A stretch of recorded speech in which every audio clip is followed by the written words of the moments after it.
오늘 지난주에 같은 본문으로 성령으로 세례에 대해서 말씀을 좀 나누려고 합니다. 물론 다음 주에는 예수님의 세례를 통하여 또 살펴봐야 되겠지만, 지난주에 오늘 같은 본문으로 세례 요한, 요한의 세례에 대해서 살펴보았거든요.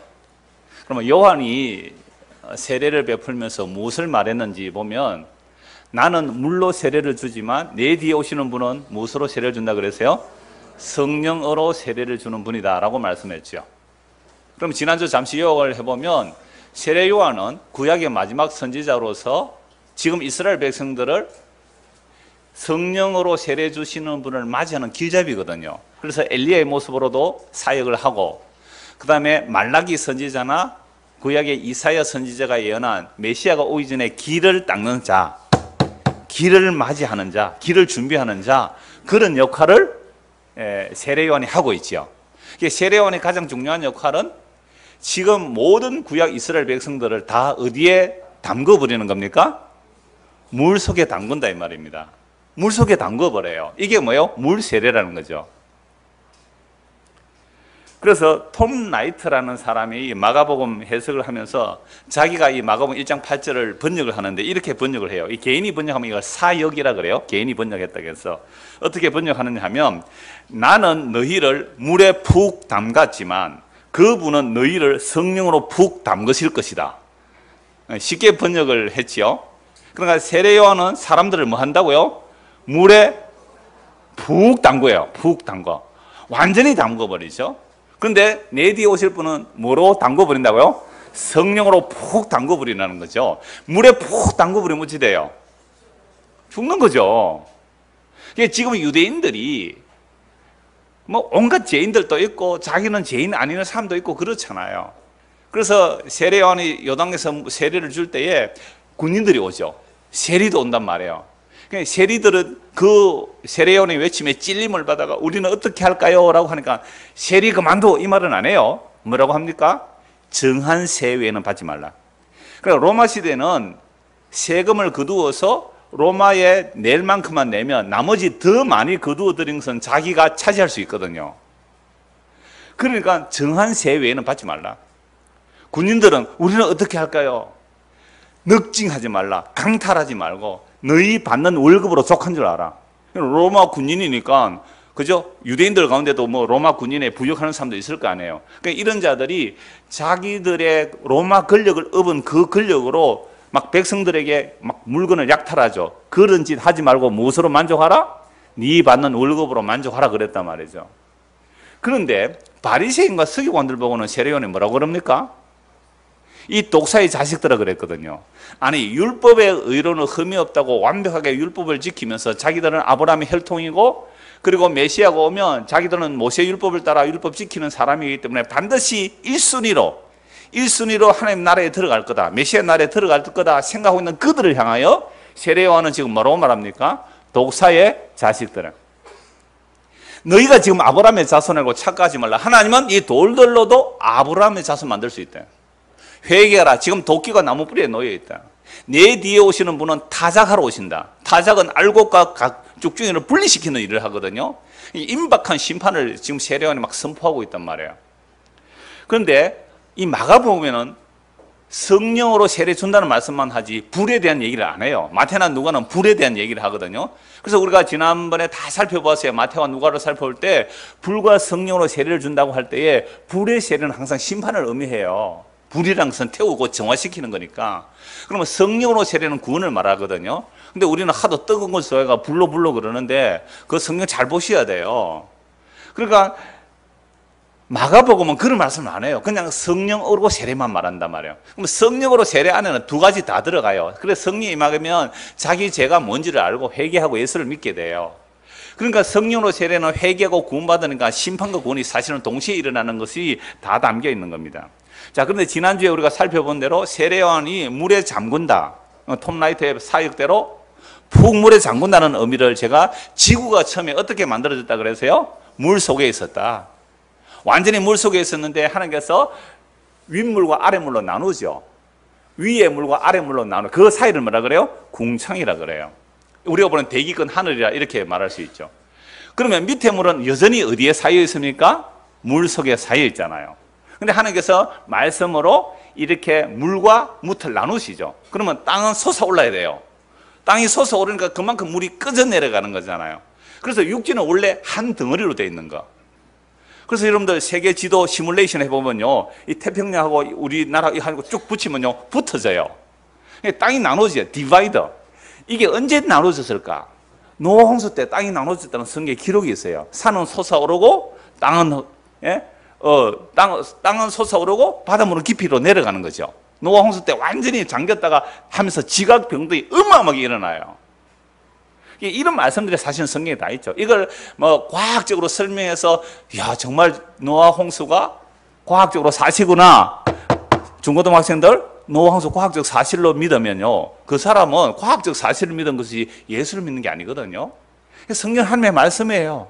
하나님의 말씀은 전부 진짜예요. 사실이에요. 그래서 물속에 담겨 있다가 나왔는데 노아 홍수 때 사람들이 아까 우리 장로님 기도했잖아요. 사고 팔고 먹고 마시며 시가고 장가가는 그 일에만 바빴단 말이에요. 그런데 노아는 뭐 했어요? 방주를 만들었어요. 아니 홍수가 난 적이 없잖아요. 노아 홍수 때는 홍수 난 적이 없어요.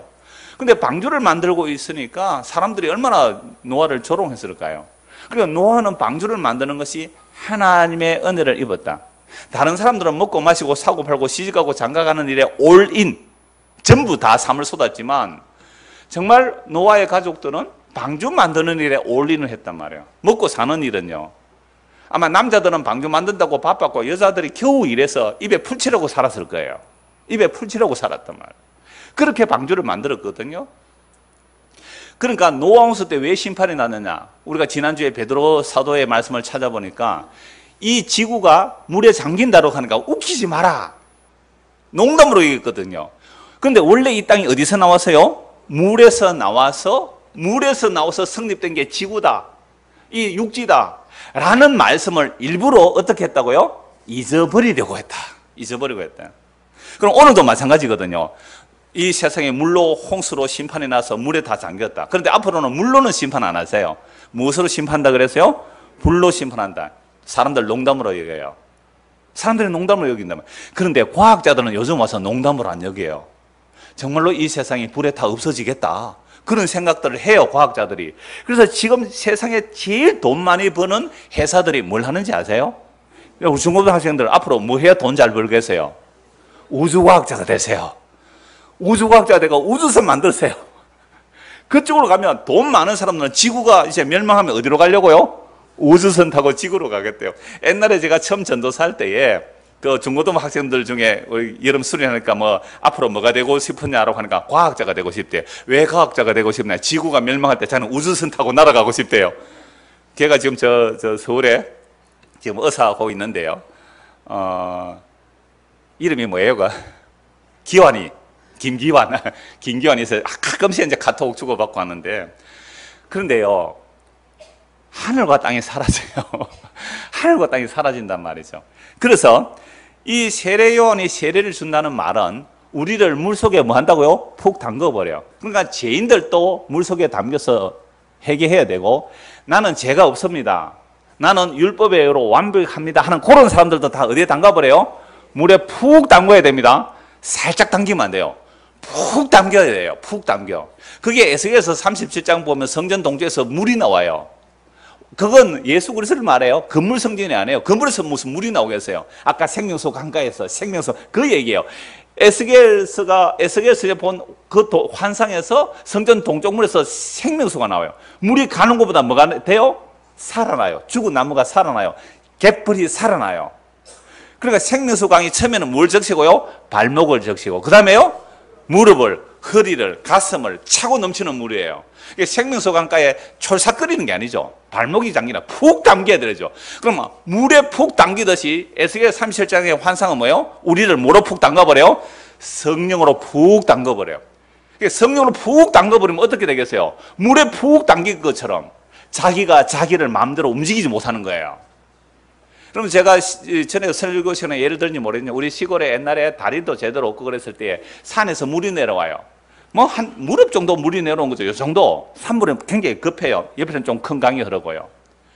그런데 누나하고 그 남동생하고 초등학교 한 4, 5학년 또는 동생은 한 2, 3학년 되는 아이였어요. 우리 마을 조금 떨어진 마을의 아이가 가다가 요만한 물에, 잘 들으세요. 요만한 물에, 요만한 물 깊이가. 근데 물이 새요. 그 초등학교 한 2, 3학년 애가 그 물에 휩쓸려 강물에 떠내려가 버렸어요. 그 뒤로 물이 빠질 때까지 온 동네 어른들이 큰 짝대기를 들고요, 구석구석 찾으면서 시체를 찾는데 결국 못 찾았거든요. 어디까지 떠내려가 버린지 몰라요. 저는 아직도 어른들이 큰 짝대기 들고 강가에 찌르고 다니는 게 아직도 눈에 선해요. 여러분, 물이요, 발목 정도만 작아도 물이 확 휩쓸려가요. 그죠? 그러면 큰 홍수는 어떻게 되겠어요? 큰 홍수는 지금 세례요한의 세례는요, 우리가 율법적으로 어렵다 그러고, 나는 이방인이 아니라 그러고, 나는 바리새인이라 그러고, 난 하나님 말씀 잘 지켰다는 그런들 전부 다 뭐 하는 거죠? 물속에 어떻게 담궈요? 푹 담그는 거예요. 그냥 물 찍어 바르는 게 아니란 말이에요. 이게 물에 담근다는 것은 반드시 너의 옛자, 너의 옛사람, 너의 옛가치, 너의 옛 모든 것들이 다 물속에 잠겨야 된다는 거죠. 그것이 바로 성령으로 세례를 주는 일이다 이 말입니다. 이게 에스겔서에 나와요.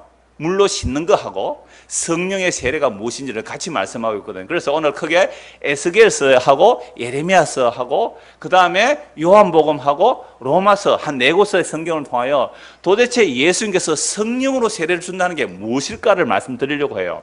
근데 오늘날 한국교회는요, 성령 세례 그러면 뭐가 제일 먼저 생각나요? 성령 세례하면 뭐가 생각나요? 능력. 왜요? 사도행전 1장 8절을 보면 성령이 임하면 너희가 뭘 받고? 권능을 받고. 예루살렘, 유대, 사마리아 땅끝까지 내 전이 되리라니까 권능 받는 줄 알아요. 예, 성령의 세례를 받으면 권능을 받습니다. 어떤 권능을 받을까요? 성령의 세례를 받으면 권능을 받아요. 어떤 권능을 받을까요?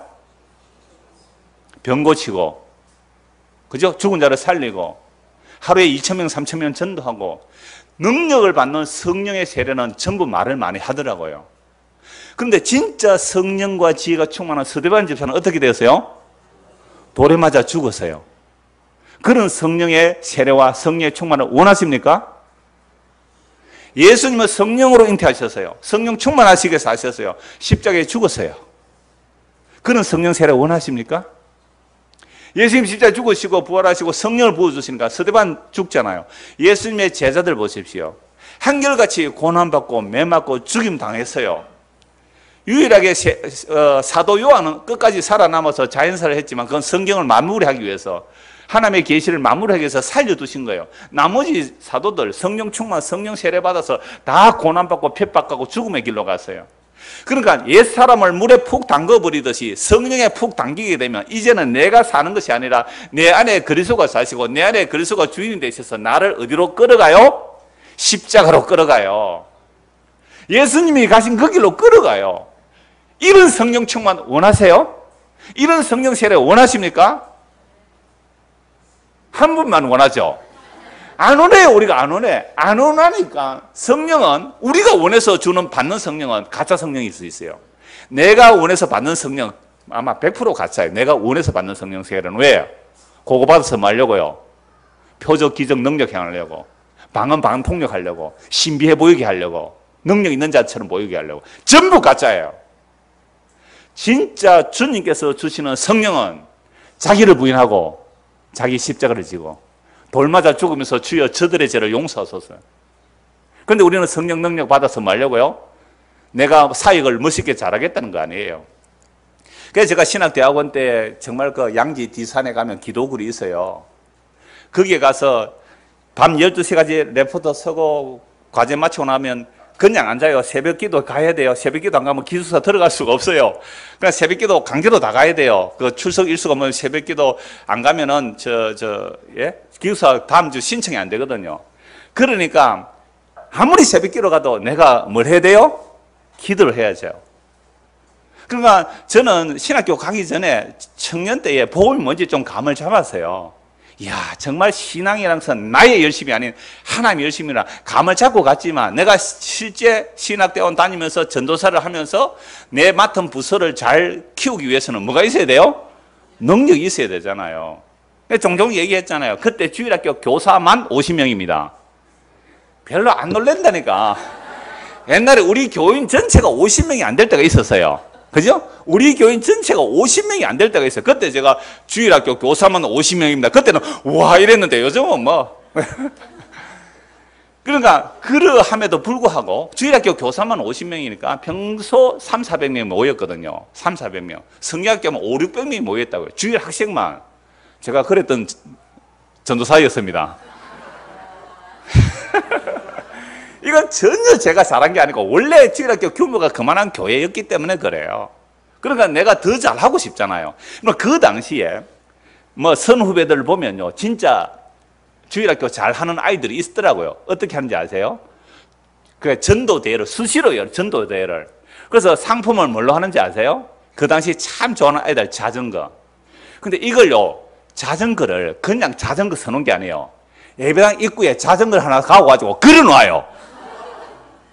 전도 10명 이상 해오면 자전거 준다고요. 그 당시는요, 정말 이 쭈쭈바 아세요? 너 쭈쭈바 아니? 쭈쭈바 한 상자만 들고 가면 애들이요, 수십 명 따라옵니다.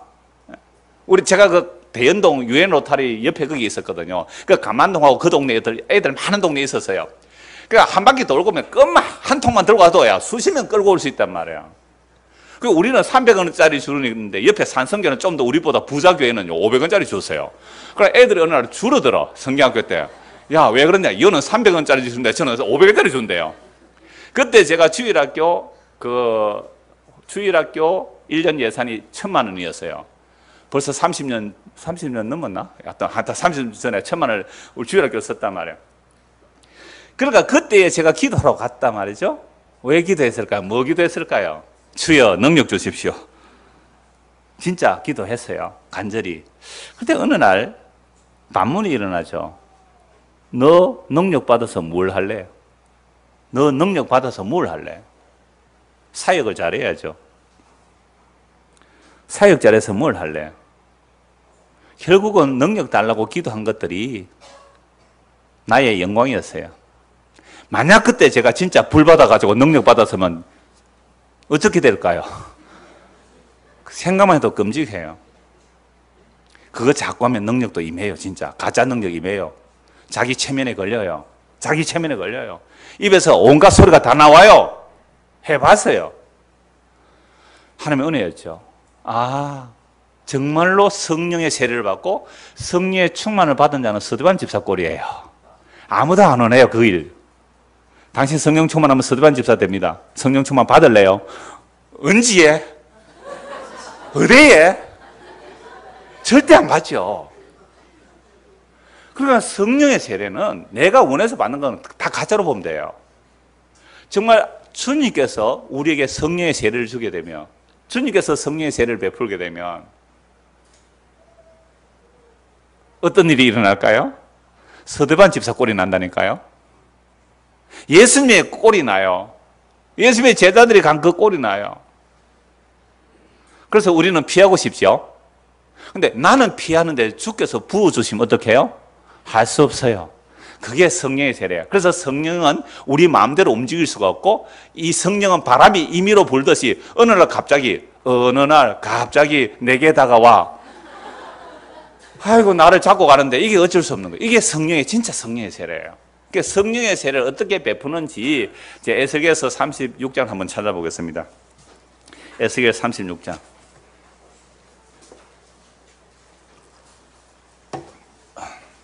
16절부터 보겠습니다. 에스겔 36장 16절. 여러분 눈으로 잘 보시고요. 제가 같이 읽지 않는 부분만 같이 읽으면 되겠습니다. 16절. 여호와의 말씀이 또 내게 임하여 이르시되 인자야 이스라엘 족속이 그들의 고국 땅에 거주할 때에 그들의 행위로 그 땅을 더럽혔나니 나 보기에 그 행위가 월경 중에 있는 여인의 부정함과 같았느니라. 그들이 땅 위에 피를 쏟았으며 그 우상들로 말미암아 자신들을 더럽혔으므로 내가 분노를 그들 위에 쏟아 그들을 그 행위대로 심판하여 각국에 흩으며 여러 나라에 해쳤더니 그들이 이른바 그 여러 나라에서 내 거룩한 이름이 그들로 말미암아 더러워졌나니 곧 사람들이 그들을 가리켜 이르기를 이들은 여호와의 백성이라도 여호와의 땅에서 떠난 자라 하였음이라. 여러분 이스라엘 백성들이 약속의 땅에 들어가서 한 짓이 무슨 짓밖에 안 했습니까? 하나님의 이름, 하나님의 거룩한 이름을 뭐밖에 못했어요? 더럽힌 일밖에 못했어요. 여러분 에스겔서에 나오는 말씀이지만 사람에게서 나오는 모든 분비물은요 하나님 앞에 부정해요. 그래서 땀나는 옷을 못 입게요. 제사장은. 제가 지금 땀이 좀 나거든요. 땀나는 옷을 못 입게요. 왜요? 네가 설교한다고 땀 흘리니? 라는 거 방지하기 위해서. 그래서 제사장들은 안에 세마포 옷을 입어야 돼요. 양털로 짠 옷을 못 입어요. 양털은 좀 따뜻하잖아요. 세마포 시원한 옷 입으래요. 왜요? 내가 하나님의 일을 하는데 네 땀 흘리는 건 나 안 받겠어 이 말이거든요. 땀 흘리는 옷 못 입게 해서요. 피, 우리의 피, 어른 피가 아니에요. 침, 똥, 오줌 다 더러워요. 여하튼 인간에게서 나오는 게 더럽다고 그거 하나님 안 받으신다는 거예요. 그러니까 이스라엘이 이제 월경도 마찬가지거든요. 왜 그게 부정해요? 물론 레위기까지 다 살펴봐야 돼요. 여하튼 우리에게서 나오는 것은 부정하다는 거죠. 그러니까 이스라엘 백성들이 약속의 땅에 들어가서 하나님을 거룩하게 한다고 한 그 행위들이 하나님 이름을 더럽힌 부정한 행위였어요. 그 증거가 뭐예요? 그래서 약속의 땅에서 이스라엘 백성을 토해내버리죠. 그래서 바벨론 포로 잡혀가는 겁니다. 바벨론 포로 잡혀가면 이렇게 말하죠. 사람들이 야 너희가 믿는 하나님이 전능한 하나님이라면서 너희가 믿는 하나님이 전능한 하나님인데 왜 바벨론 신도 못 이기는 하나님이냐? 하나님 이름이 어떻게 돼요? 여기 얻어먹죠. 자, 요걸 오늘 이 시대에 적용하면 이래요. 자, 늘푸른 교회 여러분들이요. 여러분들이 믿는 하나님이 전능한 하나님 맞습니까? 야, 영이 이 정도는 안 돼요. 아멘! 이 정도 나와야 뭔가 일을 할 건데 여러분들이 믿는 하나님이 진짜 전능하신 하나님 믿습니까? 아, 뭐가 조금 될 듯 하는 것 같은데. 자, 그 전능한 하나님의 능력으로 그래 이 꼬라지로 삽니까? 전능한 하나님을 믿는 여러분들의 능력이 이 꼬라지로 살아가요?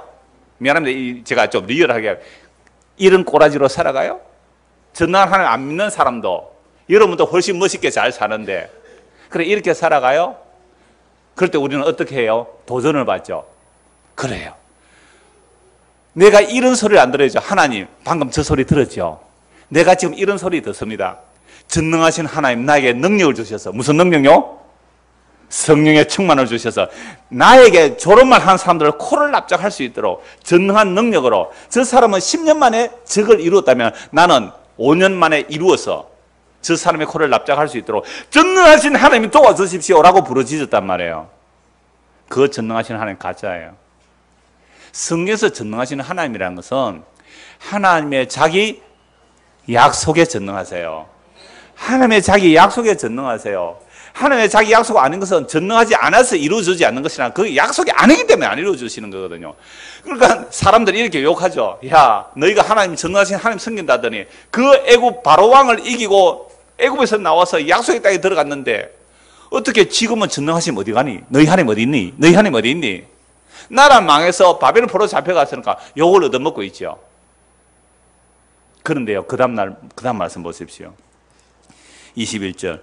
그러나 이스라엘 족속이 들어간 그 여러 나라에서 더럽힌 내 거룩한 이름을 내가 아꼈노라.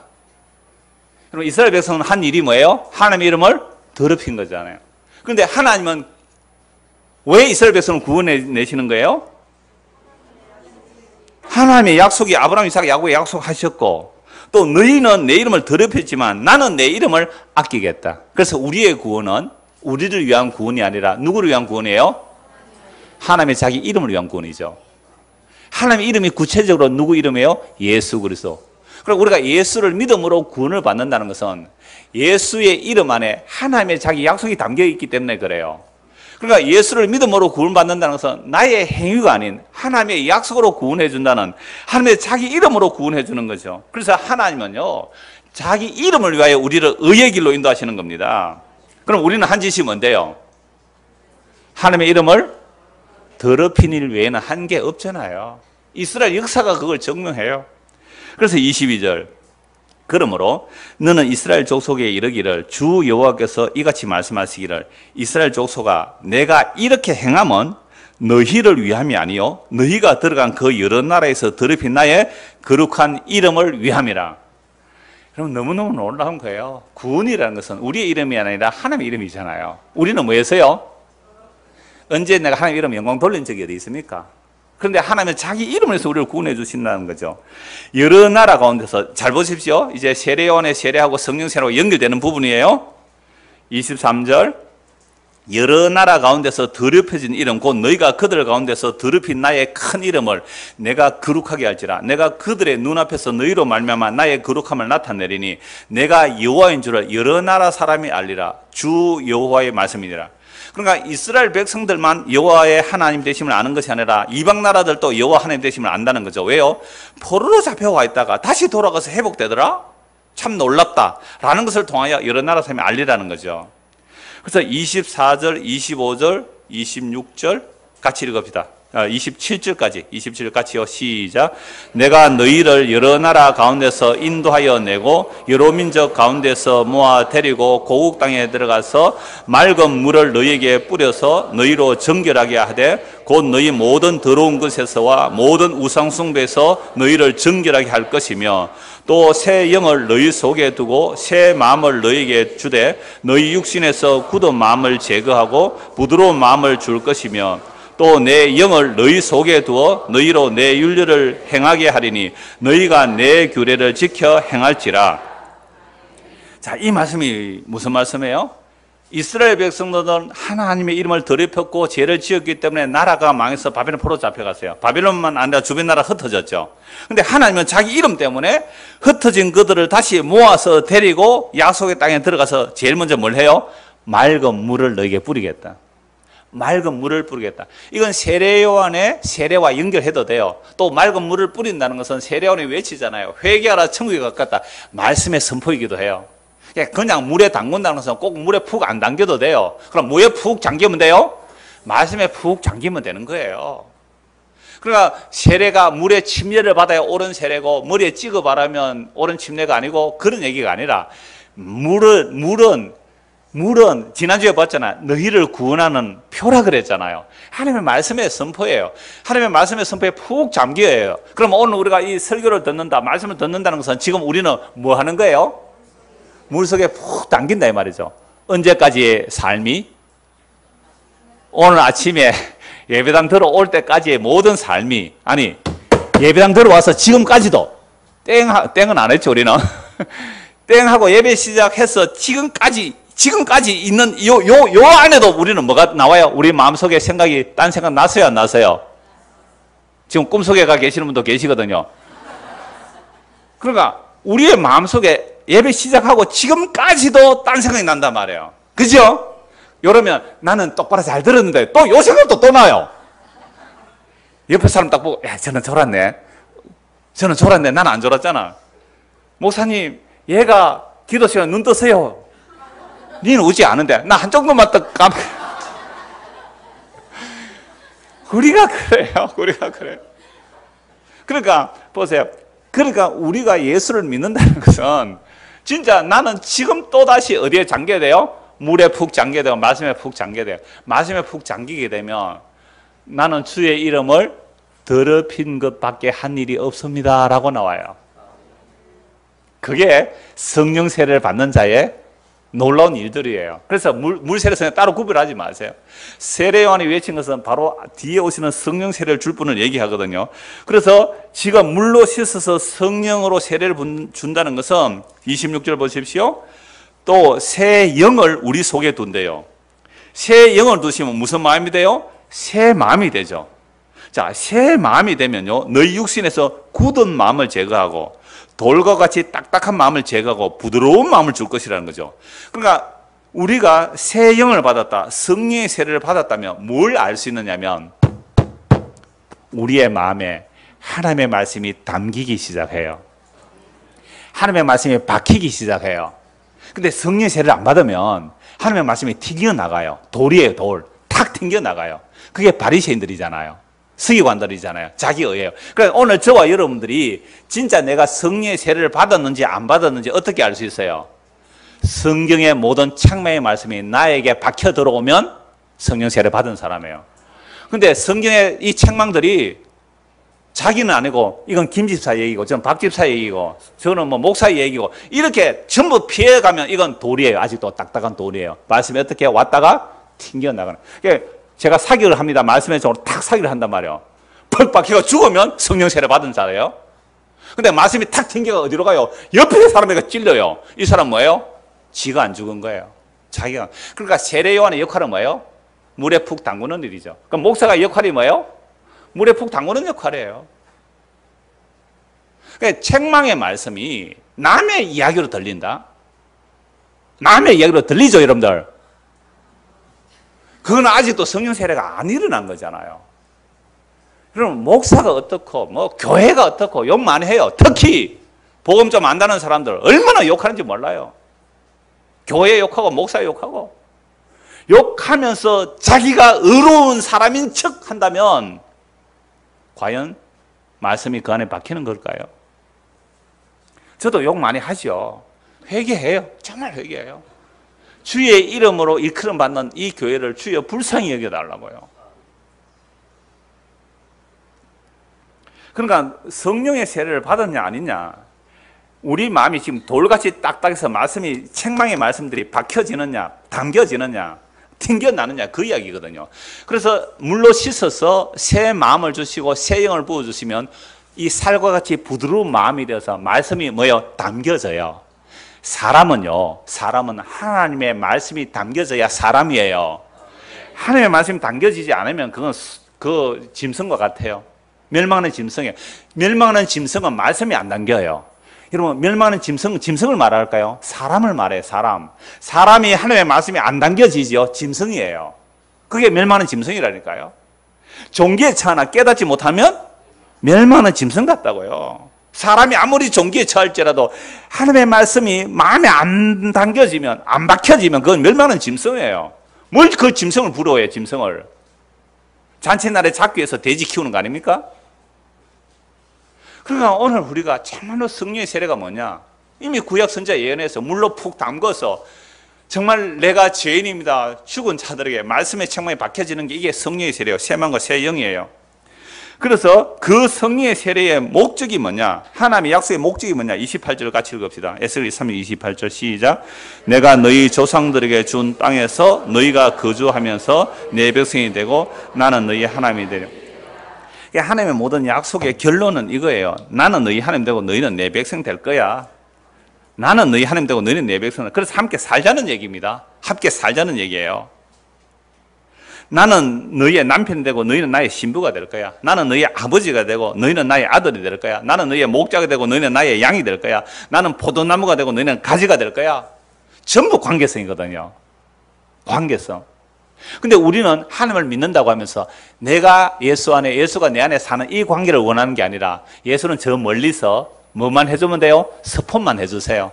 그죠? 내가 필요할 때 스폰만 잘 해주세요. 구원자만 잘 해주세요. 아, 내가 어디에 여행 가고 싶습니다 하면 뭐요? 자자작 이렇게 여행 스케줄 짜서 거기다가 돈까지 탁 넣어주시는 국회의원들 가면 다 그러더라고요. 뭐 받아가지고 특활비 받아가지고 특활비나 잘 주는 그런 하나님으로 믿는다면 이건 성령의 역사가 아니죠. 그래서 나는 너희 하나님 되고 너희는 내 백성이 되리라는 이 약속의 성취를 하는 거죠. 그래서 29절 보십시오.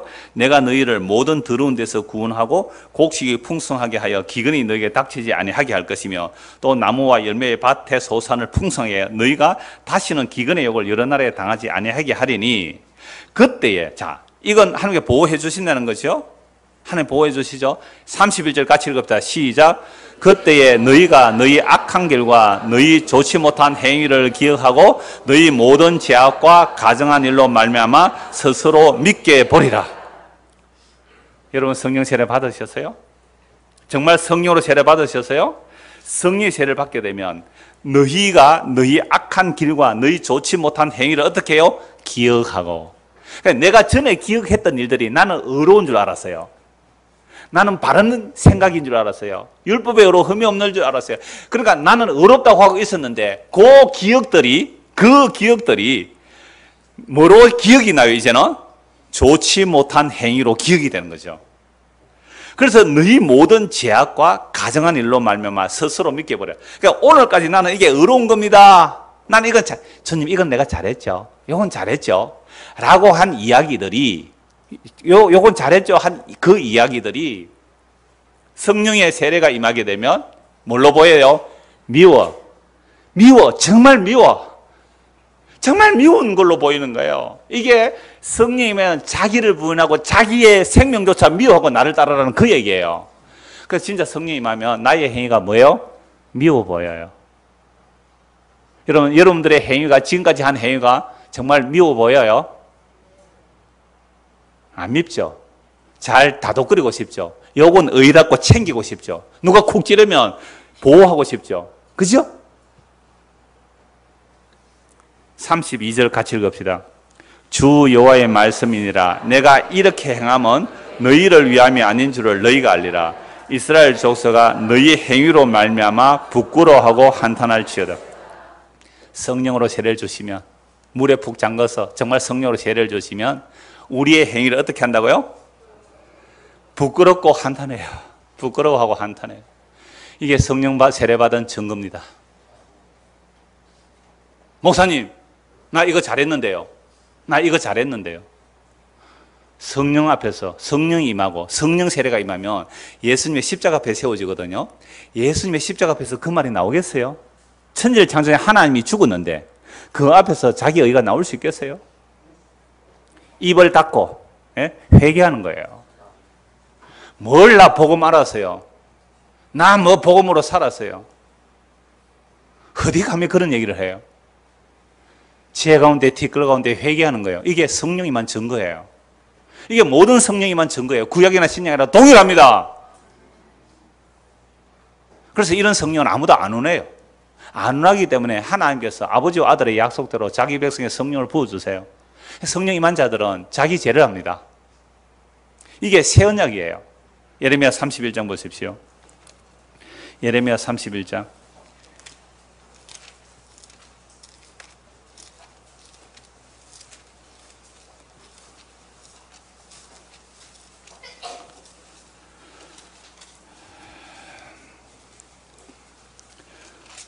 새언약 외우기 쉽게 외우는 방법 뭐라고요? 3.1절. 예, 31장 31절.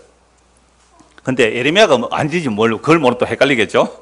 예, 예레미야 31장 31절. 여호와의 말씀이니라. 보라, 날이 이르리니 내가 이스라엘 집과 유다 집에 새 언약을 맺으리라.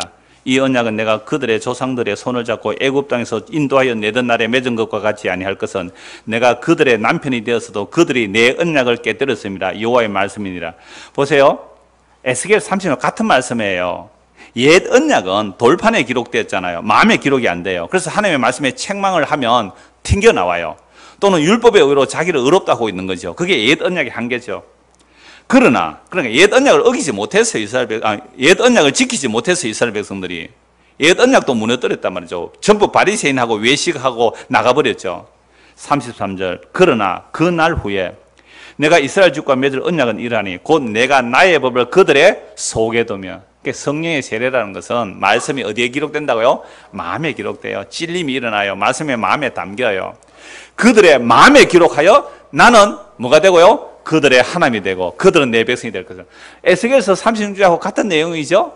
새 마음을 주겠다는 거예요. 새 언약을 맺겠다는 거죠. 물에 푹 담가서 죽이고 새 영을 부어서 새로운 사람을 만들어내겠는데, 그렇게 해서 나는 너희 하나님 되고 너는 내 백성이 될 거야. 나는 너희 남편이 되고 너희는 내 신부가 될 거야. 이 말씀을 이루어내시는 거죠. 그래서 에스겔 36장이나 예레미야 31장은 하나님의 새 언약을 말씀하죠.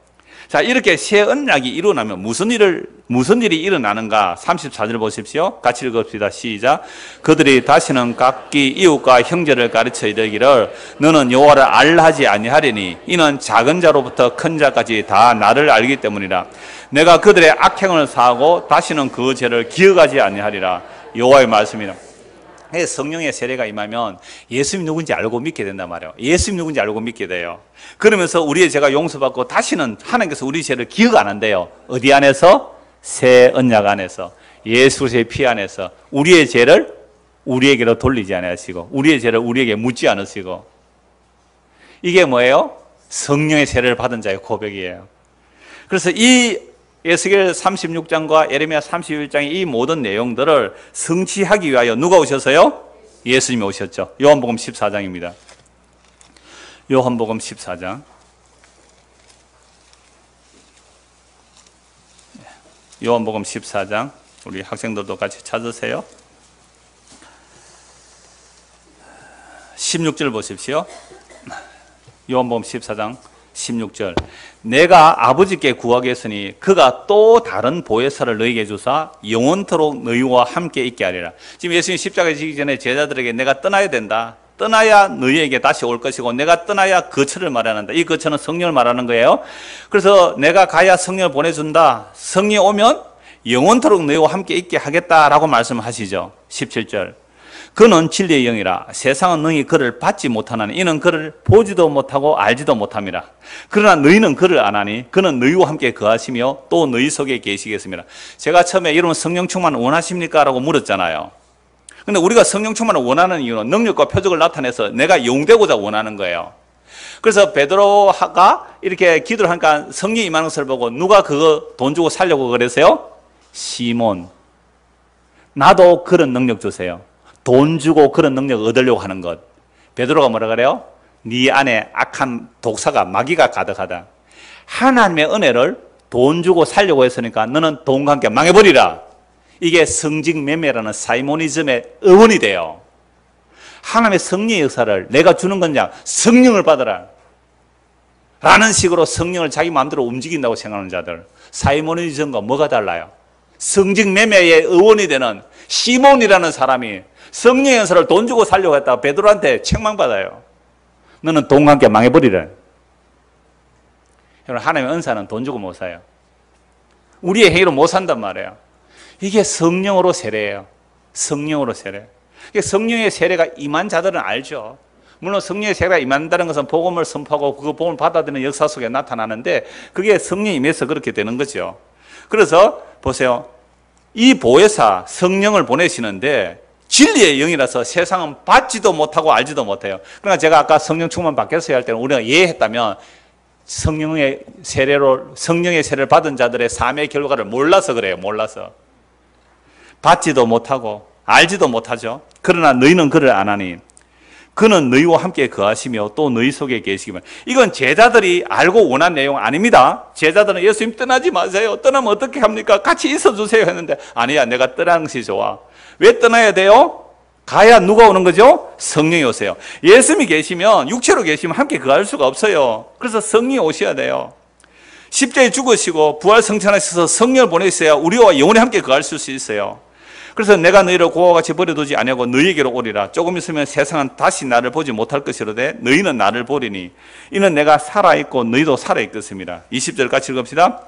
그 날에는 내가 아버지 안에 너희가 내 안에 내가 너희 안에 있는 것을 너희가 알리라. 그래서 예수님 십자가에 죽으시고 부활 성천하시고 성령을 부어주시면 뭘 알아요? 예수님 안에 누가 계세요? 하나님 아버지가 계시고 하나님 아버지 안에 누가 계시고요? 예수님이 계시고. 그러니까 우리가 이 역사 속에서 경험할 수 있는 예수님이에요. 그래서 예수님 안에 하나님이 계세요. 예수님 안에 하나님이 계시고 하나님이 예수님 안에 계시고 그 예수님과 하나님으로 아버지로부터 누가 나와요? 성령이 와요. 그래서 사도행전 2장 33절에 보면 하나님께서 예수님을 높이심에 그가 높아진 그가 성천하신 그가 아버지로부터 성령을 받아 오늘 너희에게 임한 이 성령을 부어주시느니라. 그 성령 누구로부터 와요? 아버지와 아들로부터 오시는 거예요.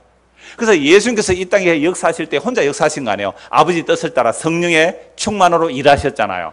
예수님 떠나세요. 성령을 부어주세요. 성령이 단독으로 역사할까요? 아니요. 아버지와 아들의 뜻을 이뤄내세요. 진리를 증거해요. 그래서 성령은 별명이 많아요. 진리의 영이라, 그리스도의 영이라, 예수의 영이라. 그러니까 예수님의 마음과 예수님의 생각과 예수님의 뜻과 예수님의 삶이 성령 임한 자들에게 부어서 그 길로 이끌어가요. 그럼 우리에게 성령이 임하면 누구 길로 가요? 예수께서 산 그 길로 가요. 그래서 스데반이 그 길로 갔잖아요. 그래서 제자들이 그 길로 갔잖아요. 교회 2000년 역사 속에서 정말 성령이 임한 자는 다 그 길로 가요. 그냥 그리스도와 함께 죽고 내 안에 그리스도께서 사셔서 내가 원치 않는 길로 끌려가는 거예요. 베드로가 늙어서 다른 사람이 띠를 띠고 끌고 가듯이 성령께서 우리를 그렇게 이끌어가요. 그러니까 마음 푹 놓고 사세요. 아니, 주께서 우리를 이끌어 가신다니까요. 그러면 죽일 때 죽이실 거예요. 살릴 때 살리실 거예요. 그게 예수 믿는 거잖아요. 내가 성령을 좌우지지 못해요. 이게 다 드러나는 말씀이죠. 요한복음 14장 25절 보십시오.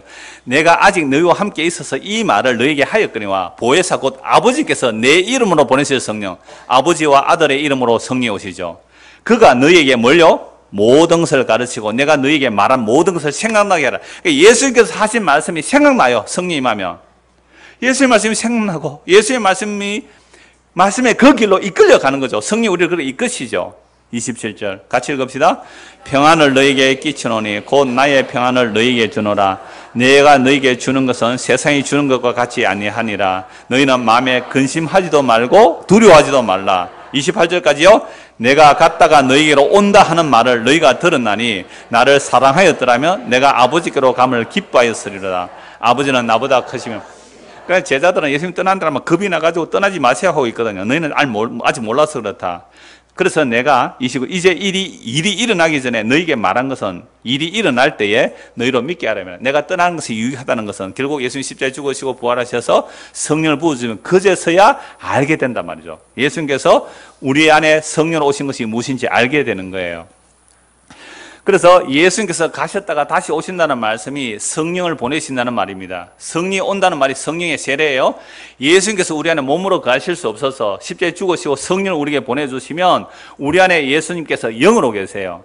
그래서 성령으로 세례를 주신다라는 말을 그리스도의 영이 임했다, 예수의 영이라고 하고요. 이 성령이 임하게 되면 예수님을 주와 그리스도로 고백해요. 그러니까 보세요. 여러분들 예수님이 주와 그리스도를 믿으십니까? 다 믿을 거예요. 우리 주일 학생들도 다 믿어요. 예수님이 주와 그리스도를 믿어요. 왜? 사도신경 외웠거든요. 근데 그게 외운 거 하고 진짜 성령이 임하여 예수님이 나의 주와 그리스도가 성령이 임하여 예수님이 주와 그리스도나 고백하는 거 하고는요, 사람으로는 구분을 잘 못해요. 사람은 구분을 잘 못해요. 그러나 본인은 알아요. 본인은 정말로 알아요. 곰곰이 생각하면 예수님이 정말 내가 주인인가? 예수님 나의 그리스도인가? 그건 본인만이 알 수 있어요. 그러니까 남이 함부로 야, 니 아닌 것 같은데 이런 말 하지도 말고, 정말 예수님이 주와 그리스도임을 성령 아니면 불가능해요. 예수님이 나의 주인이세요. 주인이 계시면 걱정 안 해도 되잖아요. 애들이 아버지만 엄마만 집에 계시면 걱정 안 해요. 아버지가 맨날 술 먹고 막 행패 부리고 집안을 안 돌보면 하나님이 아버지를 하면 굉장히 거부감이 든대요. 여러분들 아무도 안 그러셔서 지금 반응이 별로 없는 것 같은데, 하나님이 아버지를 하니까 아버지가 맨날 술 먹고 집안 뒤집어 엎어버리고 막 엄마 두드려 패고 이러면 하나님 아버지가 굉장히 안 좋대요. 그런 아버지 말고 진짜 성실하고 여러분을 책임지는 아버지가 있다면 자녀는 걱정 안 하거든요. 예수님이 우리의 하나님 아버지의 그 일들, 예수님이 우리의 주인이라면 우리 걱정 안 해도 되잖아요. 하실 분 할 수 없지만 하세요. 어쩌겠어요. 이거 뭐 성경이 이렇다고 하는데도 여러분들이 걱정하겠다 하는데 내가 어떻게 말리겠어요.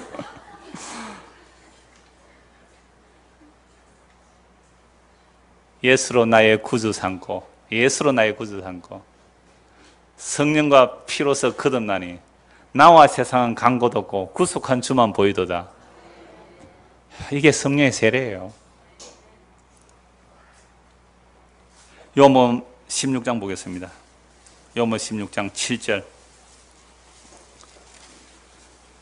그러나 내가 너희에게 실상을 말하노니 내가 떠나가는 것이 너희에게 유익이라. 내가 떠나가지 않으면 보혜사가 너희에게로 오지 아니하실 것이요 가면 내가 그를 너희에게로 보내리라. 그가 와서 죄에 대하여, 의에 대하여, 심판에 대하여 세상을 책망하시리라.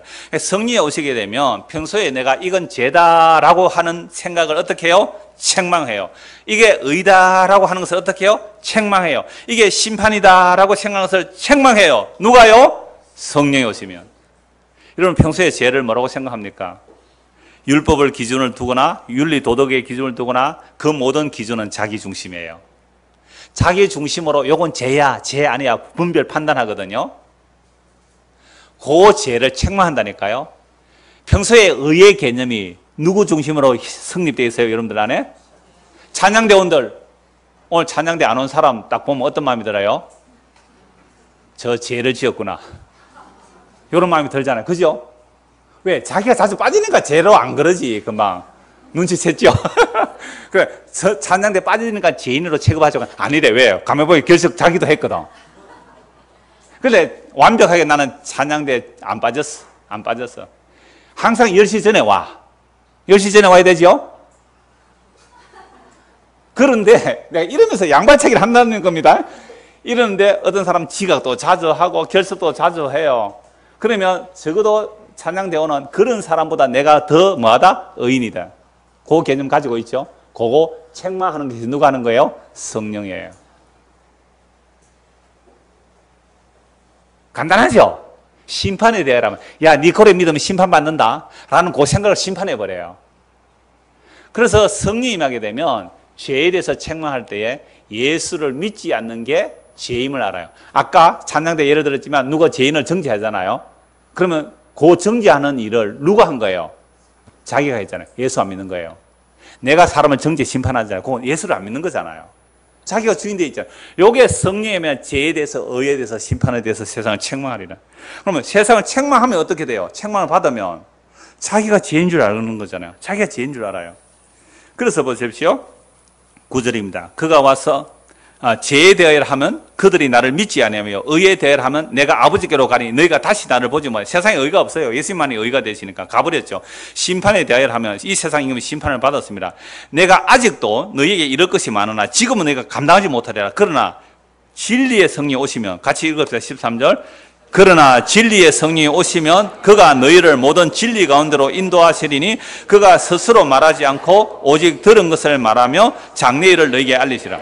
자, 성령이 임하게 되면요. 성령이 임하게 되면 오직 들은 것을 말해요. 들은 것은 누구에게 들은 거예요? 예수님에게. 그리고 장래일은 또 누구 얘기예요? 예수님 얘기예요.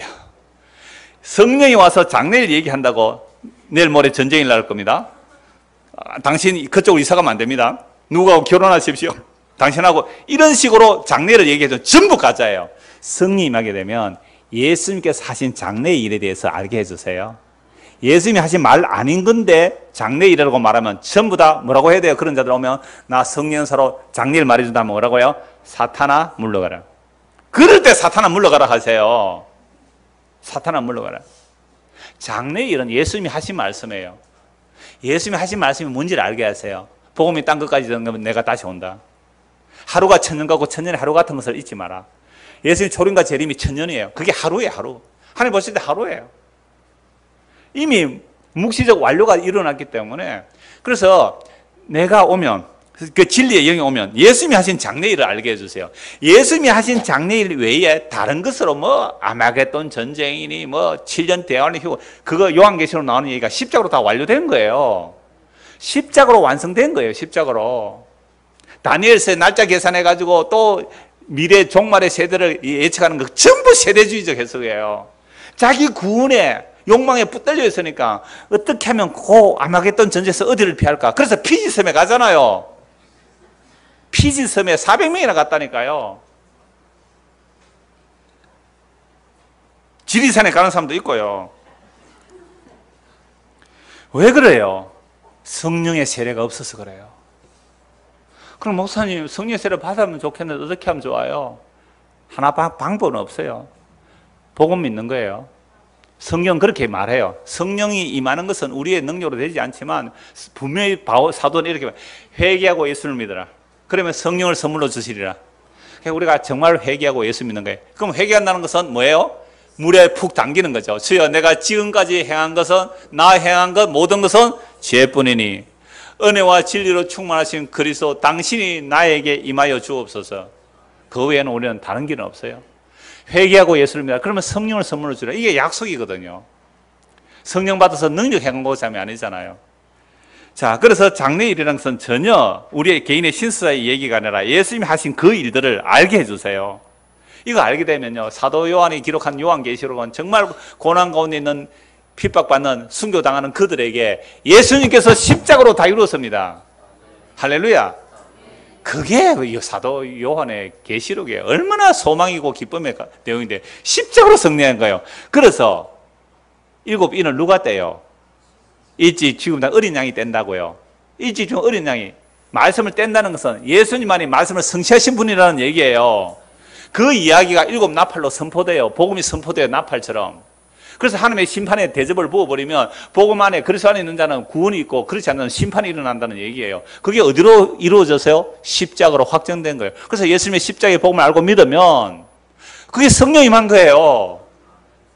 그게 하나님의 약속을 믿고 예수님이 하신 말씀을 믿기 때문에 참된 평안과 안식이 있어요. 세상은 날마다 요란할지라도 그 헛된 소문에 흔들리지 않는 거죠. 이걸 천국을 맛보고 누리는 겁니다. 생명수 강가에 노래만 하지 말고 진짜 여름 안에 생명수 강가가 흘러야지. 안 그러면 그거 전달 안 돼요. 노래 아무리 잘해보세요. 내 안에 생명수 강가가 있어야 그게 전달되죠.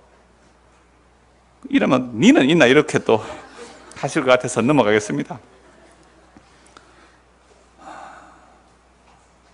그래서 14절 그가 내 영광을 나타내리니 내 것을 가지고 너에게 알려. 그러니까 성령의 역사는 전부 누구 거예요? 예수님 거 알려줘. 예수님 거. 예수님이 하신 말씀은 성령 역사 전부 가짜예요. 예수님 것을 알려줘요. 무릇 아버지께 있는 것은 다 내 것이라. 그러면 내가 말하기를 그가 성령이 내 것을 가지고 너에게 알리세. 그러니까 단독 사역이 없죠.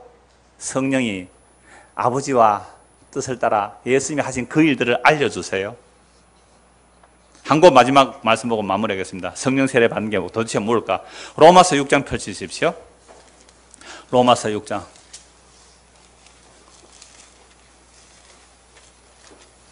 여러분 이렇게 성령 세례를 전체로 좀 살펴보려면 정말 한 열몇 시간을 하면 정말 이런 거구나 좀 분명해지는데요. 간략하게 이 정도로만 마무리합니다. 자, 로마서 5장을 보면 이런 말씀이에요. 아담 안에서 모든 사람이 죽었다는 거죠. 예수 안에서 모든 사람이 산다 이거죠. 아담 안에서 죄와 사망의 왕노로 돼요. 예수 안에서 의와 생명의 왕노로 돼요. 그래서 아담에서 예수 안으로 넘어갈 방법이 없어요. 허물과 죄로 죽은 자가 생명과 의의 왕노로 한 걸 들어갈 수가 없어요. 예수님이 십자가로 아담에 있는 우리를 끄집어서 하나님의 아들의 나라로 옮겨 놓는 거죠. 이게 예수님이 십자가로 다 이루심이에요. 자, 그렇게 이루실 때에 바울이 하는 고백이, 바울이 선포하는 복음의 내용이 이래요. 그래서 율법이 들어온 것은, 자, 5장 20절 보십시오. 율법이 들어온 것은 뭘 더하는가요? 범죄를 더하게 합니다. 그러나 죄가 더한 곳에 은혜가 더욱 넘쳤나니 이는 죄가 사망 안에서 왕노릇 한 것 같이 죄가 사망 안에서 왕노릇 하는데 율법 없이는 몰랐어요.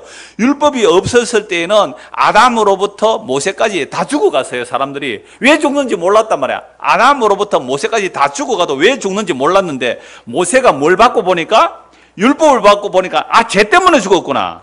그걸 안 거죠. 그러니까 죄가 사망 안에서 왕노릇 한 것 같이 이제 은혜도 또한 의로 말미암아 왕노릇하여 우리 주 예수 그리스도로 말미암아 영생에 이르게 하는 것이라. 이게 새 언약이잖아요. 이게 성령의 세례예요. 그런데 우리가 무슨 말을 하려? 은혜를 더하게 하려고 죄에 거하겠느냐? 그럴 수 없느니라. 죄에 대하여 죽은 우리가 어찌 그 가운데 더 살리요? 이걸 윤리도덕적으로 해석하면 안 됩니다. 우리가 죄에 거한다는 것은 내가 율법적 의로 살아간다는 것, 율법적 의로 살아간다는 것이 여기 로마서의 1차적인 이유예요. 물론 그렇다고 윤리도덕자 마음대로 살아라는 얘기 전혀 아니죠. 그러니까 율법적 의로 살아가려고 하면 그게 죄의 왕노릇하는 곳에서 살아간단 말이죠. 그래서 죄에 대해서 죽었다. 이제는 나의 행위로 의롭다는 받는 것이 아니라 예수를 믿음으로 의롭다는 받는 것에 넘어온 것. 이걸 세례라 그래요. 3절 보십시오. 3절. 3절에서 4절, 5절. 3, 4, 5 같이 읽읍시다. 시작. 무릇 그리스도 예수와 합하여 세례를 받은 우리는 그의 죽으심과 합하여 세례를 받은 줄을 알지 못하느냐. 그러므로 우리가 그의 죽으심과 합하여 세례를 받음으로 그와 함께 장사되었나니 이는 아버지의 영광으로 말미암아 그리스도를 죽은 자 가운데서 살리신 같이 우리도 또한 새 생명 가운데서 행하게 하려 함이라. 만일 우리가 그의 죽으심과 같은 모양으로 연합한 자가 되었으면 또한 그의 부활과 같은 모양으로 연합한 자도 되리라. 자, 여기서 세례라는 말이 나오죠. 세례는 연합입니다. 물론 단어 자체는 물로 씻는다는 의미지만 세례라는 것은 연합이에요. 예수님께서 십자가에 죽으시고 부활하시고 성천하시는 그곳에 우리가 세례를 받는다. 성령의 세례를 받는다. 예수님과 함께 죽었고 예수님과 함께 살아났고 예수님과 함께 하늘에 앉혀져 있다. 이거 어디서 나와요? 성경? 에베소서 1장 2장에 나오죠. 예수의 죽으심과 부활과 성전 속에 우리가 믿음으로 함께 죽고 함께 살아나고 함께 하늘에 앉혀진 것. 이게 성령의 세례가 임하여야만 알게 되는 내용이에요. 성령의 세례가 임하지 않으면 이거 몰라요. 지식으로는 알 수가 있어요. 그래, 뭐 예수 믿었으니까 함께 죽었고 함께 살아났고 함께 하늘에 앉혀져 있어. 나의 신분은 어디에 있다? 하늘에 있다. 나의 신분은 하늘에 있다. 말은 할 수 있어요. 기억할 수 있어요. 생각할 수 있어요. 그런데 삶의 방향성이 삶의 방향성이 그 하나님의 약속의 나라를 사모하지 않고 산다면 그건 성령 세례 아니에요. 그건 정말 지식만 아는 거예요. 너희의 시민권은 하늘에 있나니 그러므로 땅의 것을 생각하지 말라. 그리로부터 장차 영광 위에 나타날 그분이 나타나실 때 너희의 이 낮은 몸을 그 영광스러운 몸으로 변하게 하시리라. 그러므로 그 성령 세례를 임한 자는 진짜 하루라도 빨리 졸업하기를 원해요. 내가 어제 청년들한테 얘기했어요. 여름에 더우니까 잠도 제대로 못 자고 그런가. 어제 강의를 하는데 얼마나 피곤한지 몰라요. 제가 청소 아이들하고 다 같이 마치고 내가 청소하다 보니까 저 뒤에 단지에 고추장 뜬데 고추장 단지가 그 곰팡이피가 딱 찍지 말라 하는데 그것도 안 씻고 그냥 놔놨더라고요. 이 여전도 회원들 다 얘기하는 거예요 지금.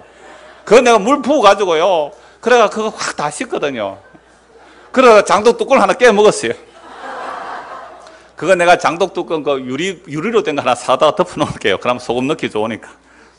그렇게 좀 같이 청소를 해놓고 이제 한 2시간 강의를 해야 되는데 얼마나 피곤한지 모르겠어요. 그때 내 청년들에게 얘기했어요. 제대 며칠 남겨놓은 사람 얼마나 부럽니? 군에 갔다 온 남자들. 남자만 7명 왔고 여자는 1명 왔어요. 예. 자기 아들, 딸들, 청년들 회개하십시오. 두 부모들 또 청년들 회개하십시오. 왜 청소하고 말씀 나누고 우리 수련하는지 안 와요?